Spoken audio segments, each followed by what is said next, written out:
Welcome back to AEC Today Reports, where we are staying connected as a conference during this pandemic. In this episode, we're going to hear from one of our members who's doing their part to reach out to the community during this time. We're also going to meet our newest pastor who joined the AEC family, and we're going to find out what some of our children are doing to stay busy during this time. And lastly, we've been eating a lot. We're going to find out about a healthy meal we can make at home to build our immune system. All of that coming up right after the break.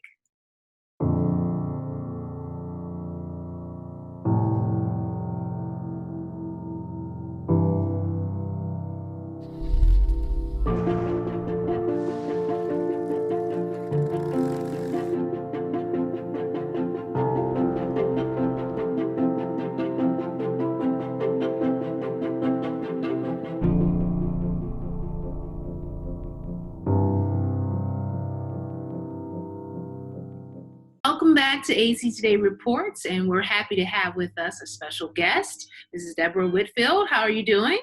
I'm doing very well. And yourself? Excellent, excellent. And you are a member of our Shiloh Church, right, in Virginia? That's correct. Petersburg, Virginia, as a matter of fact. Yeah, very nice, very nice. Okay, so first of all, how have you all been holding up during this COVID-19 crisis? We've mellowed out now. At first, it was kind of hectic. Our faith was being tested. We had to go back to the Word of God and not giving us a spirit of fear, but a power of love and a sound mind. Then we started getting our cleaning supplies and things together and organizing the house and different things. And I tell you, Latasha, this brought us closer together as a couple and brought us closer to God. Amen. To trust Him more. Yeah. Oh, that's wonderful. I mean, it's opportunity in adversity, I like to say. Yeah. And I know you and your husband have always kind of been engaged with the seniors from your church and your community. So share with us some of the ways you still wanted to be able to do that during this crisis time. Well, what we're doing now, we're picking up supplies from the supermarket for them, such as bleach and cleaning supplies and food, to save them trips from going. Well, they can't come out anyway, so to save them from having to get someone else, we're doing it for people in our church and picking up their tithes and offering and taking them into the church for them and calling them and having regular prayer with them and encouraging them, not just them, but other people outside of the church too. Amen. That's wonderful. That's what this thing is all about, us coming together. Now, most recently, you had an experience where you all were, trying to continue with another act of kindness and being able to purchase some food for one of the local facilities, but you got a little surprise of your own. Tell us a little bit about that. We wanted to venture outside the Adventist church and help other people. So I talked to my husband about it, and I have a nephew who is a registered nurse at Southside Regional Hospital in Petersburg, Virginia, and we wanted to do something for the nurses and doctors there. So he asked the behavioral health department if we could provide a meal for them, and they said yeah, and they said they wanted pizza. So we got all these pizzas that we were supposed to be getting. But when I called Pizza Hut to speak to a young lady, I think her Angie, I was telling her I was calling to order pizzas for the nurses. We wanted to donate the pizzas to the nurses. And she kept saying, freed up. And I'm saying to her, ma'am, all I want to know is what type of pizzas you have. And you have any specials or anything? And she kept saying, freed up. I said, well, what are you saying? She said, the pizzas are free. So I said, hallelujah. I said, hallelujah. I said, what is your name? I want to pray for you right now. I want to pray for you. And she kind of smiled and laughed on the phone. She said, no, I just want to give back. I want to thank you all, thinking I'm a nurse. I'm not a nurse. Thanking you all for all that you do, first responders. And I said, we want to thank you for what you're doing. Because as to my knowledge, no one has donated anything to the nurses at the hospital as of yet, and she took it upon herself to do that, which we were going to do. So now my husband and I have another project we have to donate to somebody else. Paying it forward. I love that spirit. Mm-hmm. So what did that do for you and your husband?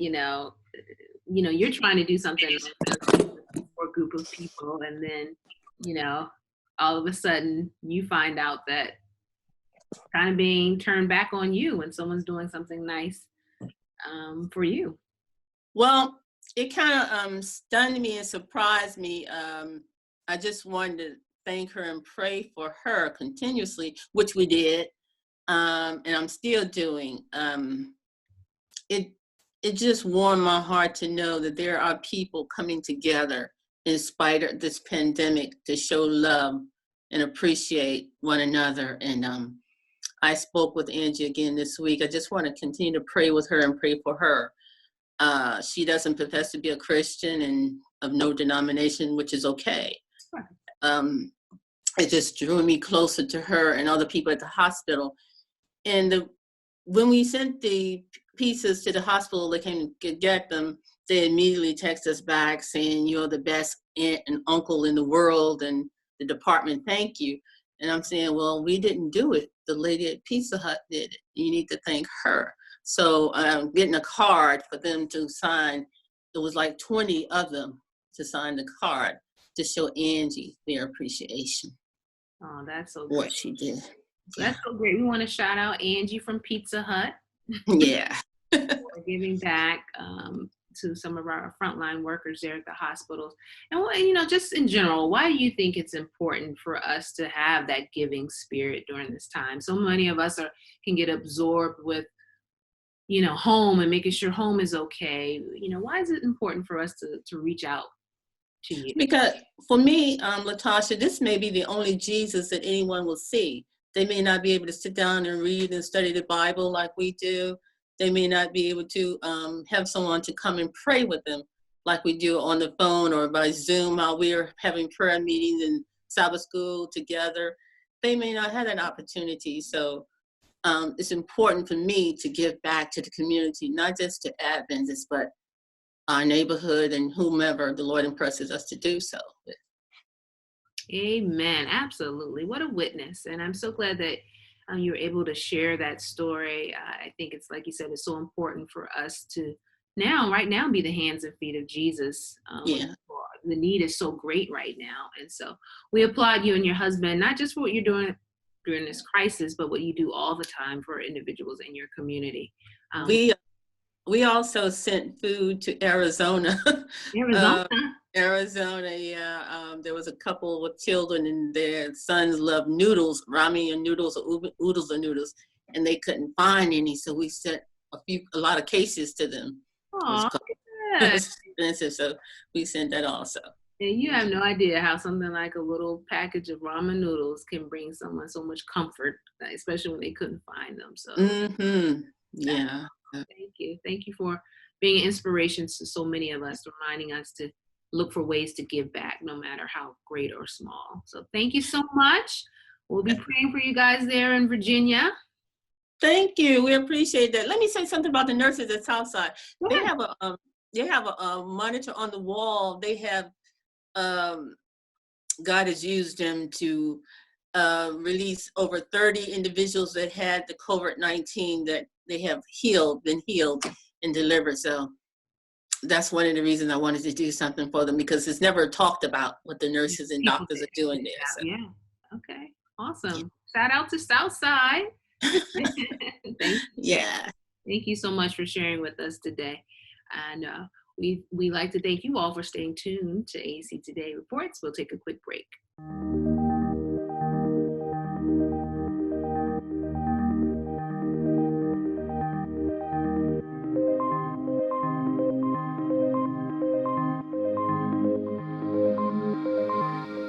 All right, and we're back on AEC Today Reports, and we have another special guest with us. His name is Isaac Nwadike. I said it right? No. It's Isaac Nwadike. Nwadike. The N is silent. The N is silent. Mm-hmm. I'm going to remember that. Isaac Nwadike. Yes. See, that's why I like to ask people what their names are, But anyway, Isaac, for those who do not know, Isaac is the newest member of the AEC family. He was hired as of May 1st. And please share with us what your post is, Pastor Wadake. I am the head pastor of the Living Faith Seventh-day Adventist Church in West Orange, New Jersey. Amen. Congratulations. And most recently, this past weekend, you were the first pastor we've ever had to be installed virtually. What an honor. Yes. What was that experience like for you? It was wonderful. I felt like I was there. I could feel the energy still. I could feel the as virtual goes, all eyes are on you. But it's just, I still felt like I was just there, talking to everyone as if I was in New Jersey. And the one thing that was good about it is that all my friends could attend, not just a few of them, but all of them could see and watch me partake in this and be a part of this installment. And so, even though COVID happened, all my friends could say I was a part of Isaac's installment journey and just here to see Isaac's beginning as a pastor. And so I'm just grateful for that. It felt surreal. Like preaching, I still felt the nervousness and my voice was shaking at the beginning, but I was just so grateful just to be able to take the oath and just say I do to the things that President Fordham asked. And I was just like, God, even though COVID's happened and I can't see all my members yet, God, I'm so grateful that you still called me to this in this time. So yeah. Man, what a blessing. So yeah, since you're new, we don't really know that much about you. So can you give us a little bit about your background and how you kind of led up to this point in your journey? One thing about me, I went to Adventist education all my life. I started in Berean Christian Junior Academy, then went to Learning Tree here in Dalton, Georgia. Then went to Georgia Cumberland Academy in Calhoun, Georgia. And then I ended up going to Oakwood University for 5 years. Graduated in 2016, yes. And then moved to the seminary in Andrews. And then took me 3 years.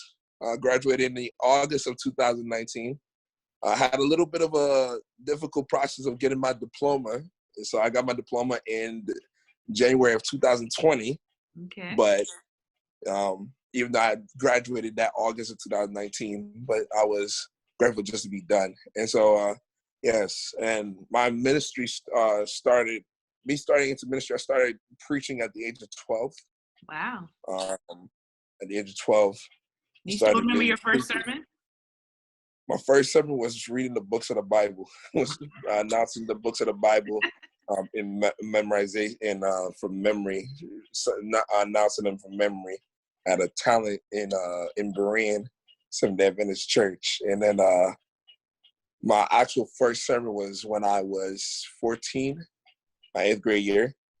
I still remember it was on Psalms 51.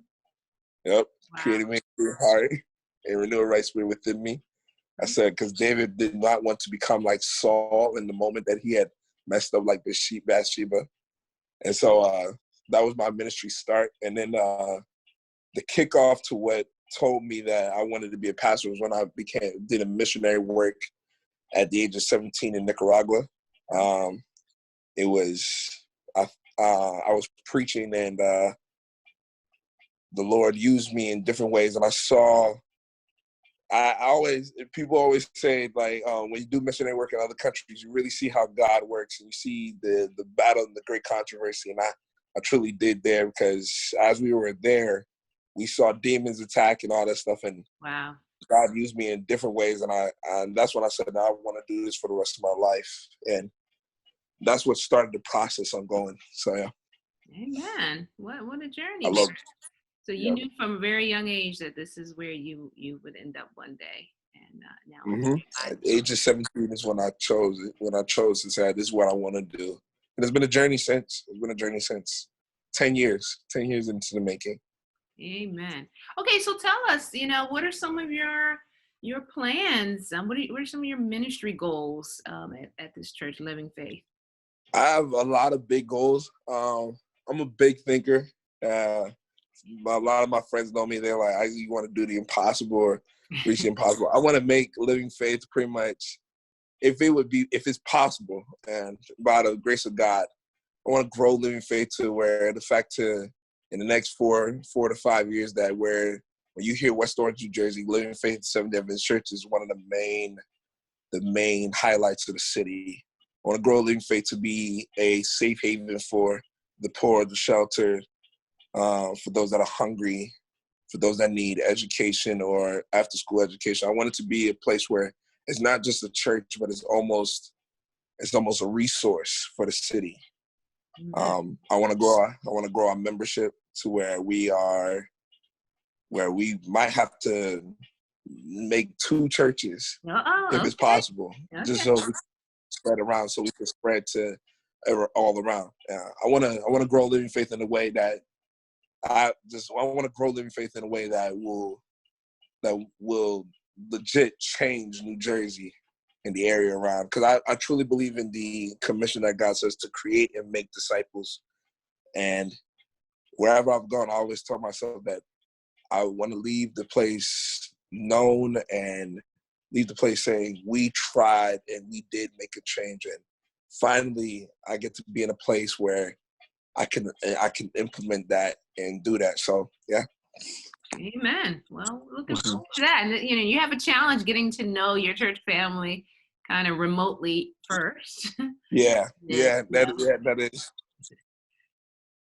Yeah, but I'm sure you're up for the challenge. And, just like the installation, it may even provide more of a chance for you to get to know them more intimately than maybe face-to-face. Right. This is a great opportunity. Oh, well, we definitely want to welcome you to the AEC family. It was great getting to know a little bit about you, and I'm sure we'll be hearing more from Pastor Isaac Wadike. Thank you for sharing with us, and we wish you the best in your journey. Thank you. I appreciate it. All right. And please stay tuned. We'll be right back after this brief break.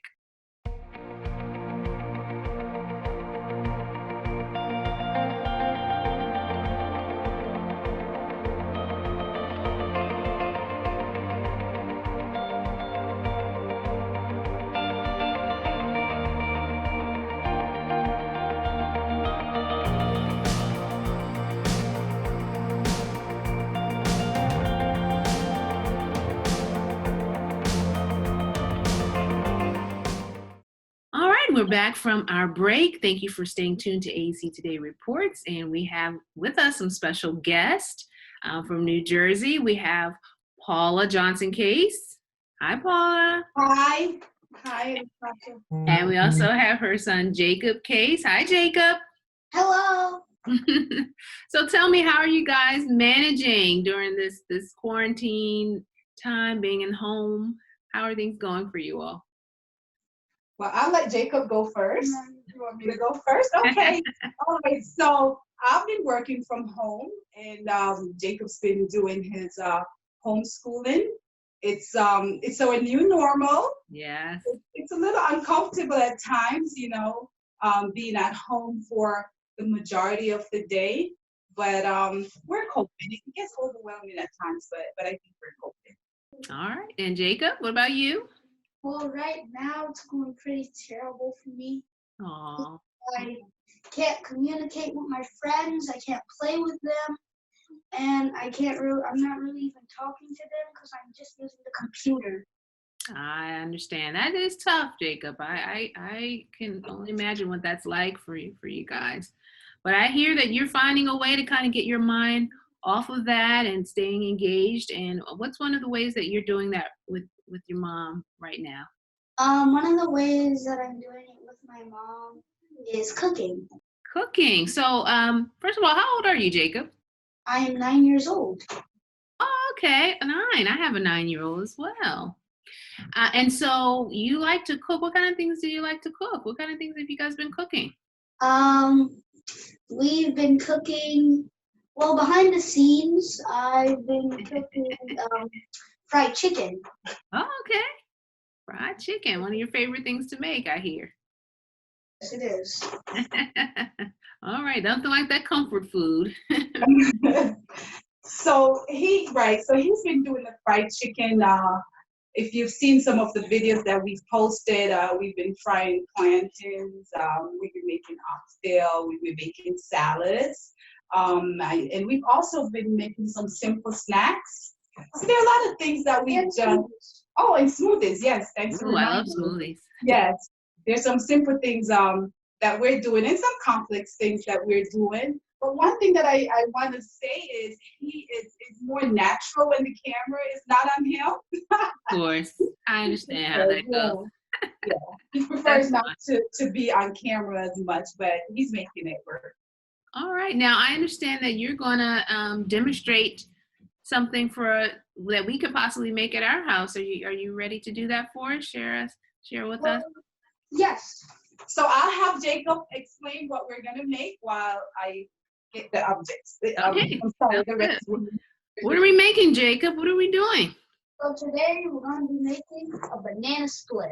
Ooh, I like the sound of that. So my mom's going to take out the ingredients that we're going to be using, which of course the main one is a banana. Oh, gotta have that.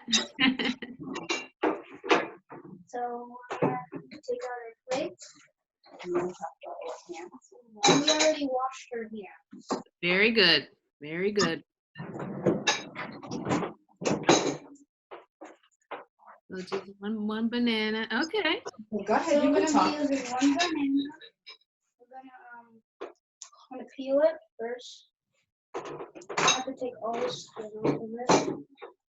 All right. Make sure you don't break it. It's okay if you break it, but you just want to make sure you don't. Yeah, it's much prettier when it's all in one piece. Okay. I'm gonna put it right here. Take out these parts.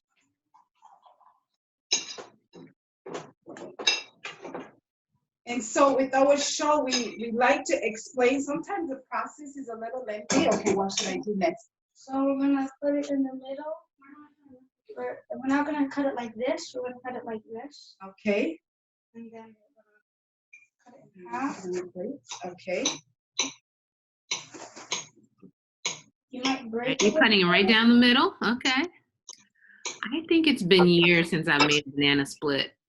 We used to have banana split parties when I was in elementary school. That was always our treat. If we won certain things, we could have a banana split party.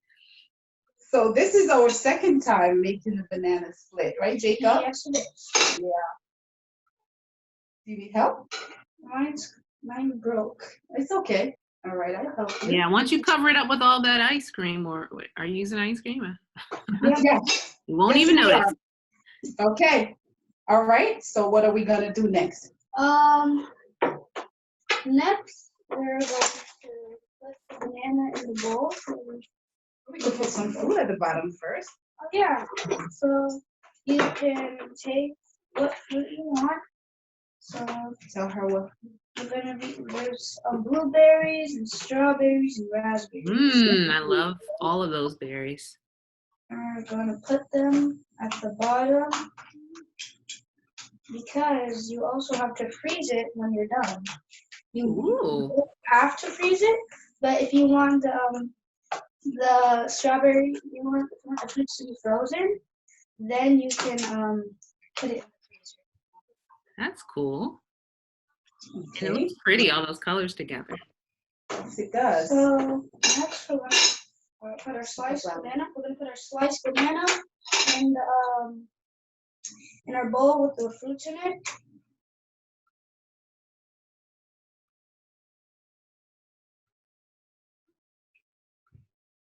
Okay. Okay. Go ahead. You can put it in fours. Okay, covering around the side, each side. There's not always enough space, so you can put it like this sometimes, or you can just cut it in half and then put one half here and one half here. Okay, now tilt it towards us so we can kind of see what it looks like so far. Okay, nice. Cool. All right, what's next? So then we're gonna use some of our Neapolitan ice cream. Okay. It has vanilla, chocolate, and strawberries together. Okay. So we're going to use 1 scoop. We're going to use 1 scoop of vanilla. Now, I'm a big ice cream fan. I have to say it's my favorite dessert. Put it right there. 1 scoop of, oh, You want to? right. We're going to use some hot water. I love the mugs, by the way, and the shirts. Those are cute. Thank you. We're going to put it in the hot water so we can wash the ice cream off, the last ice cream off that we used, and also so it's easier to scoop the next one. We're going to use 1 scoop of the chocolate. And I'm sure people who may be vegan, they can also do this with vegan ice cream or non-dairy ice cream, right? Yes. Yeah, we can. So I eat soy ice cream. So Okay. I'll make mine with soy. Oh, And I'm gonna use strawberry, 1 scoop of strawberry ice cream, okay, my favorite. and then I'm gonna put some vanilla on it. You can put like any granola or any toppings that you want. So I'm gonna use some vanilla. This is coconut and almond, but I don't really like the coconut or almond, so I'm just gonna put the vanilla in there. Plain old vanilla. Okay.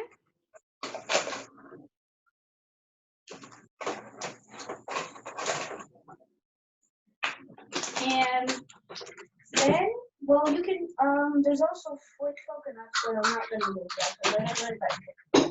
Okay. That's coconut? Coconut flake. Oh, okay. Okay. And now, for the final thing that we're gonna use is cherries. Ooh, cherry on top. You can put cherry, you can put 1 cherry on each one, but we are going to put our cherry on the middle one. Okay. The one in the middle, which is a chocolate. Let's see the finish from. Looks great. That's a kind of banana split. So the good thing about it is you can customize it, right? You can kind of put on there what toppings you like. Yeah, you can put on any ice cream that you want. Any ice cream. I wish I was there to be able to taste it. I love the fact that the base was fresh fruit. I mean, so if you're gonna have a dessert, at least you have some healthy things added in there. So that's great. So Jacob, tell me, what has cooking with your mom meant for you, particularly during this time? Well, let us. It made us get a closer bond to each other. We spent time with each other, and we learned how to cook with each other's recipes. Instead of just using the same old things we used to cook, we used new things instead of using the same thing. And sometimes we just try to jazz food up. We just try to jazz it up. That's great. So what would you say to other kids your age who are bored and missing their friends like you? This may be something they can try as well? Yeah, you can just try doing anything you want. And if you want to try cooking, I recommend trying to cook something easy. Or just try to make your own thing if you want to. Just try to make something that you want to create. Oh, come up with your own recipes, huh? That's a good idea. That's a great idea. So you mentioned that you guys have videos. Where can people watch your videos that you guys have made? Well, you can go on Facebook or Instagram. Our Facebook channel is Cooking with Jacob. Okay. And our Instagram channel, which we're still kind of working on, is Cooking with Jacob 9. Cooking with Jacob 9. That's awesome. I really love it. This is great. And Mom, how do you feel about what Jacob is doing? Well, of course you're helping out, but Yes, well, I'm very excited, and as you can see, he likes to eat, so he really wants to dive into this banana split. But we started out when he was very young. I would have him peel the onions or the garlic. He would cut the ends off the string beans or peel the carrots. But then as he got older, or he was getting older, he sort of gotten away from doing that.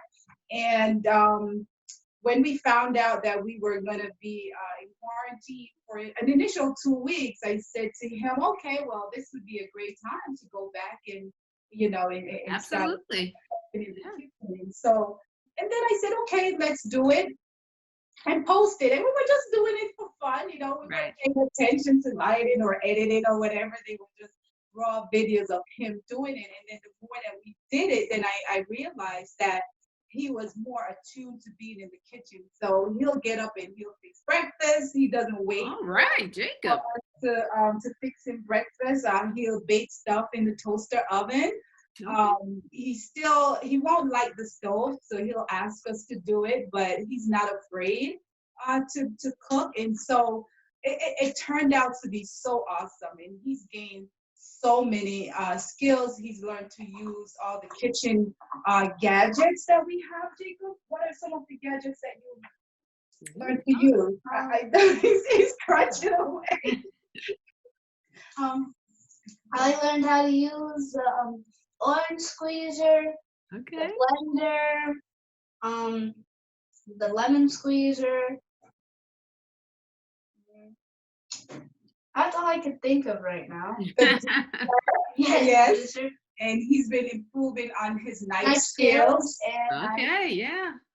I've been learning how to use the measurements better.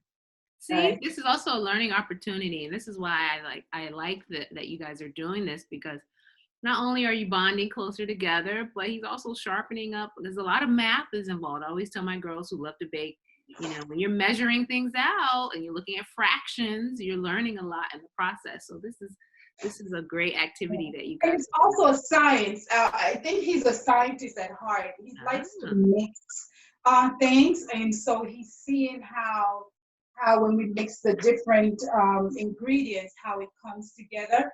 And he's also seeing how the process of things, and he now has a better understanding of what goes into actually preparing dinner or just a meal in general. Right. So that's been very good. And like you said, the bonding, and it's not always easy. He's not always compliant.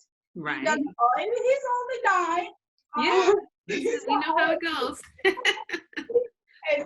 But one of the main reasons though is to give him a healthy distraction from these gadgets, So now with distance learning, more time is being spent on using the gadgets, and then on the downtime, what else to do? He's an only child at home. So I think with this, it's so great, so awesome. He's learning all these different skills, and I'm very excited. I'm very happy, and I feel satisfied that I decided to do that without even thinking about it. Because it kind of just comes to you, right? Yeah.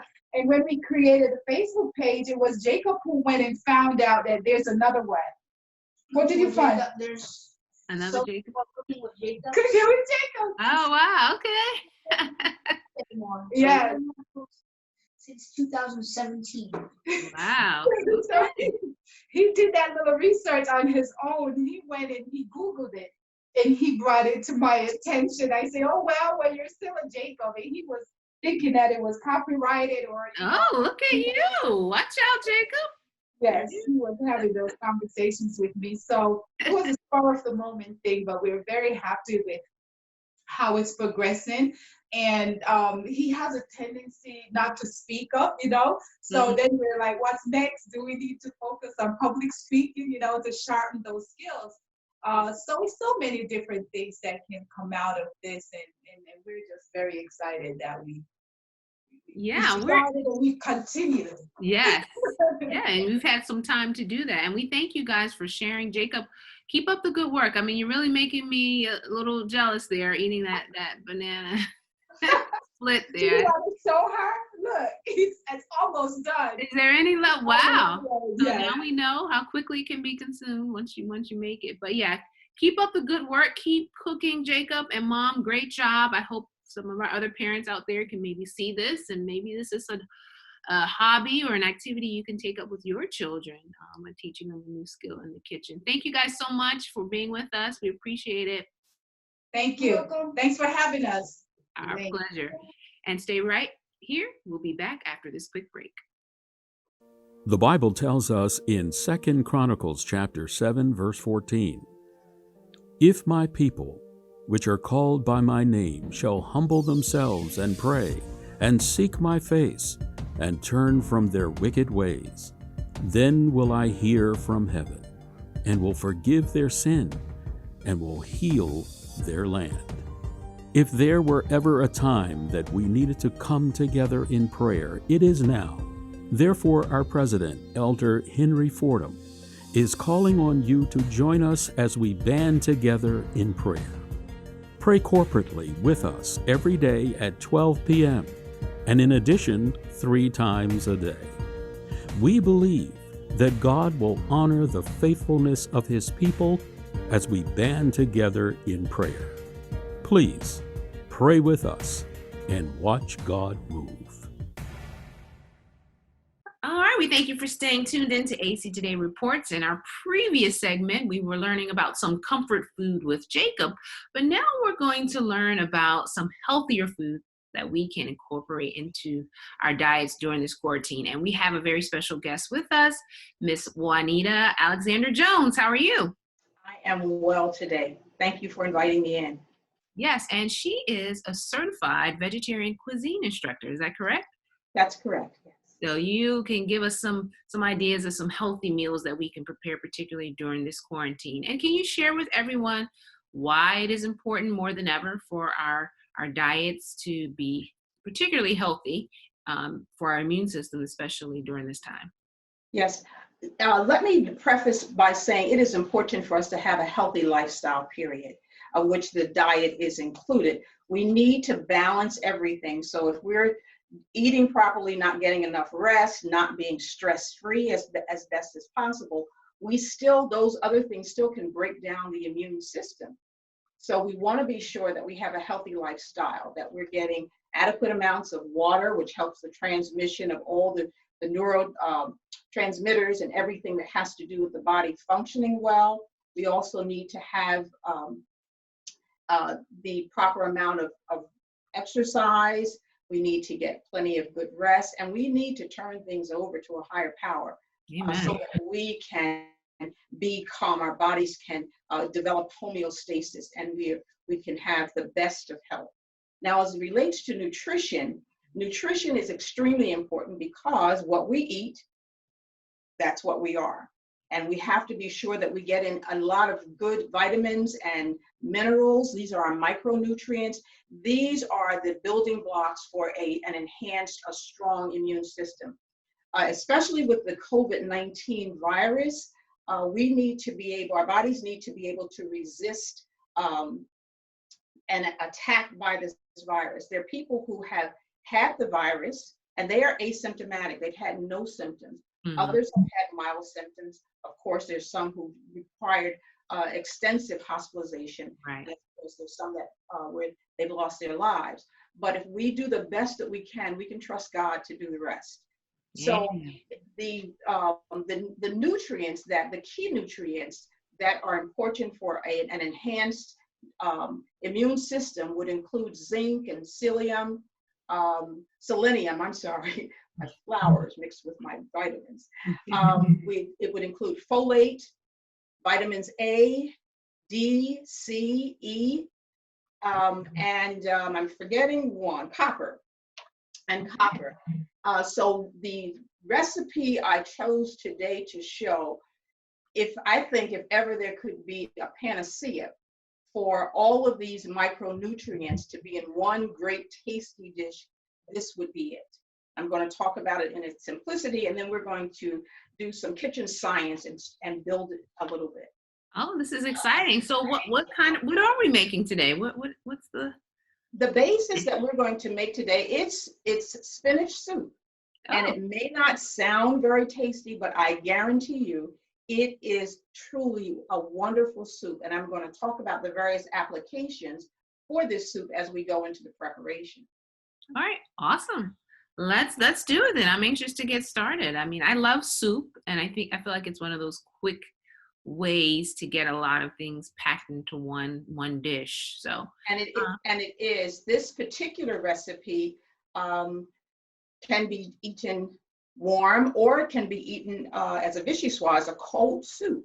So you can extend it right into the warmer months, and the ingredients are always ready. They're not seasonal ingredients, and there are only about 5 major ingredients that go into it. So as you said, it's a very quick soup to make, and it also will provide a lot of nutrition.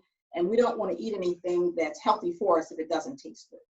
that's right. Absolutely. All right. So we were anxious to see. Can you share with us what the ingredients are? Yes, the ingredients would be 1 10-ounce package of spinach raw, 2 cloves of fresh garlic. You can use garlic powder if you want.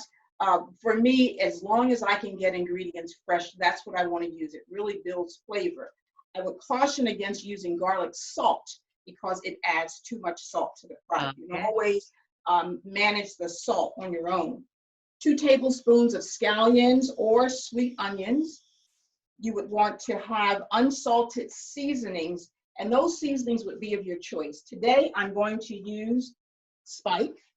I've heard a lot of good things about Spike. Spike has a wonderful flavor, and it's a flavor that you can utilize with many different dishes, from your oven fried potatoes to very intricate dishes.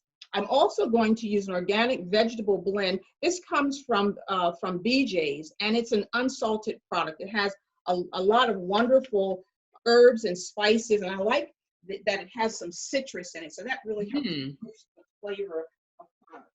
Okay. And of course, we want just a little bit of kick to it, so we're going to add some cayenne. Cayenne, all right. Flavor. I've made this soup any number of times, and often I will try to create a different flavor for interest. Today, in my pot, I have lemongrass because I want a Thai flavor today. I love Thai flavors, but the lemongrass is it's a very bright flavor, and it adds a lot of interest to it. So that's what we're going to have in our soup today.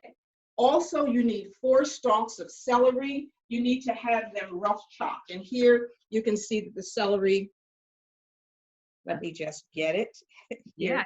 You can see that the celery probably is chopped up into 2-inch pieces. Also, 1 tablespoon of ginger, fresh, rough chopped. That gives another good bite to the soup. 8 ounces of vegetable broth, unsalted vegetable broth would be great. A 1/2 teaspoon of cayenne, 1/2 teaspoon of pink salt, and I have some options today. So one of the options is going to be a cup of beans, and we'll talk about that in terms of the protein. That's going to be an additive. So I'm going to make the basic soup first, and then we'll talk about adding in some beans, possibly changing the texture of the soup for people who are texture sensitive. Some people like very liquidy products. Other people like products that have a little bit of smoothness to it, a little thickness to it. So we'll talk about those kinds of things. And you'll need to have 24 ounces of vegetable broth. So you need to have it separated, is what I'm saying. Altogether, it's 1/4 vegetable broth. And we also will talk about the options of using some pasta, some small cooked pasta. This is a very easy recipe to put together. What you want to do is you'll want to add your spinach into a blender. You don't want to use a food processor. The food processor is not strong enough and fast enough to really puree this soup so that it has a nice texture.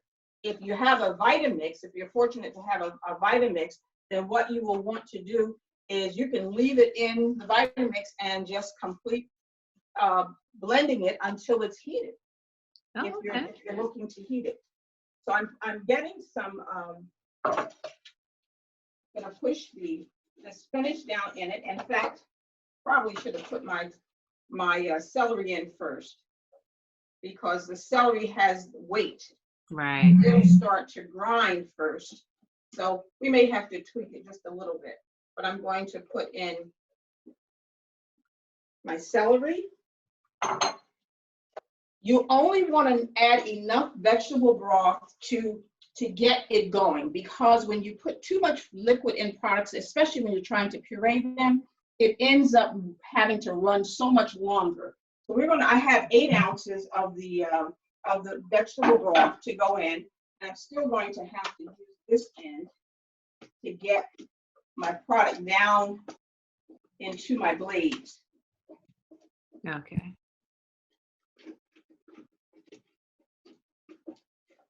And you'll see in a moment that the velocity will just pick up and carry the other items into it. I'm going to use some onions today. Okay. About half. I have onion. I feel like onions go in every soup unless it's a sweets. Yes. And we're going to use, I have we talked about prepping before. Mm-hmm. I told you how I like to prep. This is my garlic. I love garlic, and I keep garlic minced and available. So you always want onions and peppers and garlic. Those are things you can just prep, chop them, probably in the largest form possible. Keep them in the refrigerator, and then when you need them, you can get them, you can dice them or slice them or whatever. Makes cooking easy. Okay? Okay. I'm going to stop talking, because when the blender starts, you won't be able to hear me.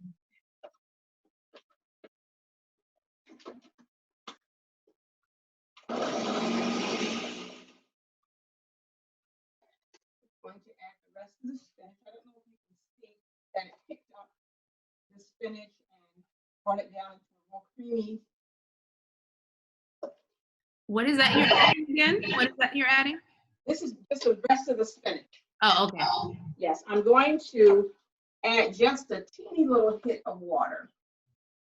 Yeah. Now you're using the puree selection on the blender, right? The blender, this particular blender has 3 settings, 1, 2, and 3, and I'm using the middle setting. It's not important whether it's 2 or 3.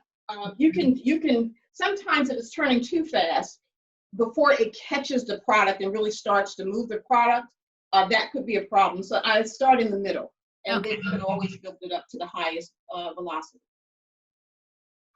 Okay, so you're scraping the edges, just scraping down the edges. There were a couple leaves of spinach that were stuck to the side, so I'm just making sure that they get caught and blended up. I'll run it one more time. Okay.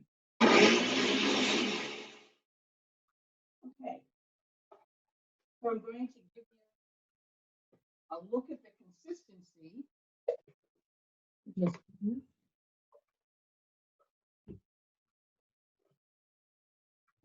You can see it's quite thick. Yes.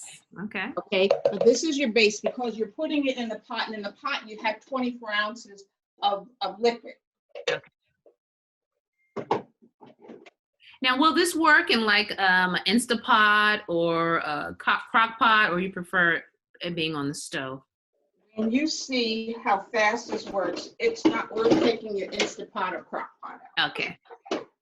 Yeah, it's just so fast. I'm going to pour it in.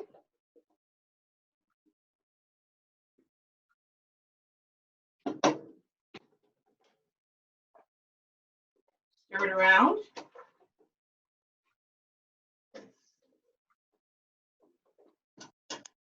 Now I'm going to add my seasonings now. I know there are a lot of people out there that say, well, she didn't tell me how much. To taste. Yeah. So I'm going to put about, to get started, this is going to be about a tablespoon of the spike. And it depends on the strength of your seasonings also. If your seasonings are very potent, then you will always want to start light, and then you can always build. You can't take out, but you can always build. True. Good point. And I'm putting in about half teaspoon of the cayenne. And I find that what I like about soup tends to be how it's seasoned. So I feel like seasoning is probably one of the biggest factors in cooking. It truly is. And this is why, if you notice, most of the liquid is broth, because it's bringing flavor in. If you can use water if you want, but it doesn't give the best flavor. So for me, I will cook this for 1 more minute, allow it to get a bright green, and it's done. Wow, that quickly. The flavors are so potent when it's like this. If there are others who want it cooked down a little more, you know, that's fine. But this is the way I like it for myself, because the flavors are very, excuse me, they're still bright, they're still tasty. Now, again, what you can do, what I would normally do is I would put a little bit of water or some broth into the blender, get all my goodies out of here. Okay. And then again, it depends on the texture that you want. If you want it to be a very liquidy soup, you want it to be very, I'm going to move this out. If you want it to have a very fluid texture, sometimes, especially if you have young children, they don't particularly care for the textures. So there are 2 things that you can do with that. One is you can, and I'm just going to use a little bit of water here to get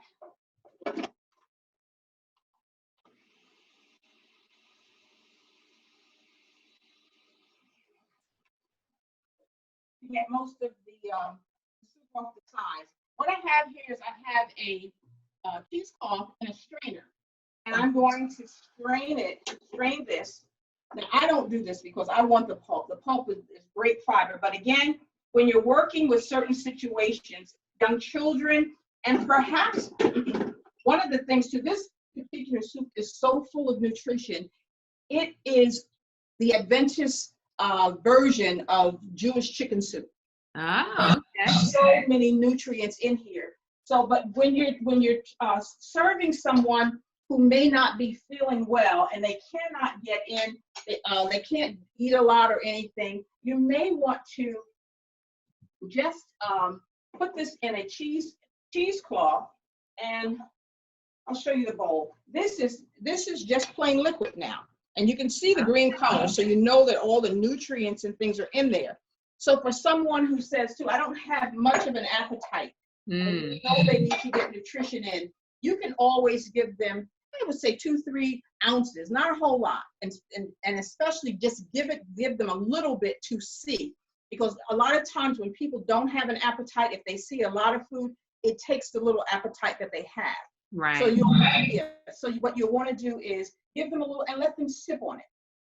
Just let them swish it around in their mouth, and that will give them great nutrition. Same thing for young children. If they look at things and they say, oh, I don't want that because it doesn't look good. That's one thing you can do. You can strain it off, and then you can use your pulp in another dish. Don't throw it away. This is awesome.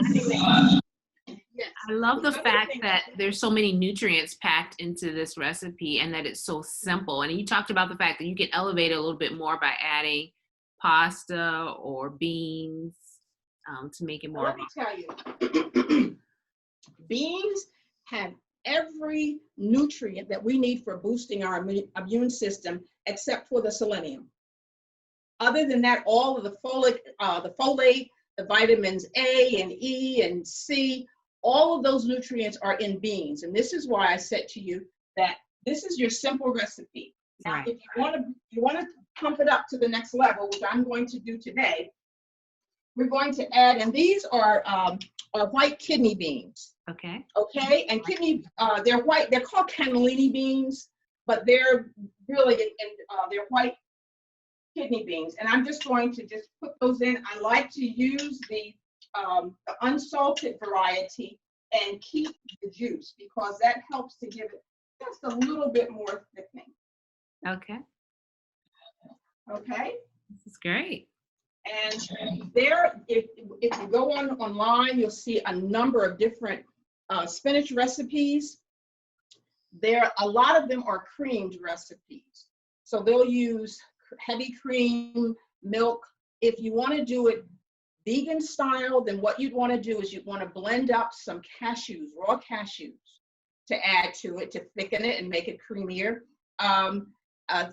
And that would make it great. If you're vegetarian, then of course you can always use milk or use another dairy product. But this soup goes from this very simplest You can throw in pasta, you can put in vegetables if you want, and make it a meal. Okay. Or, as I said, for a very simple dish, my husband and I, we like to have it just plain, sometimes with beans, and then with a wonderful sandwich.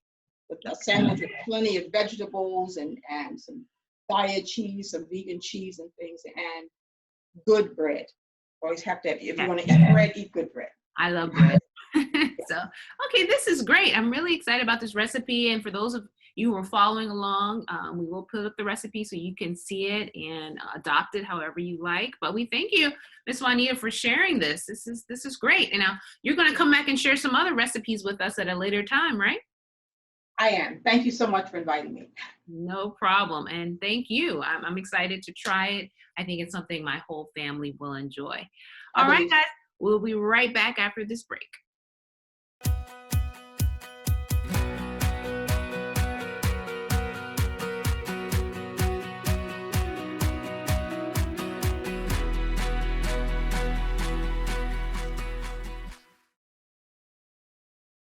Well, that wraps it up for this episode of AEC Today Reports. We thank all of our guests who joined and shared with us, and we hope you'll join us again on Thursday night, because the more you watch, the more you know. We'll see you next time.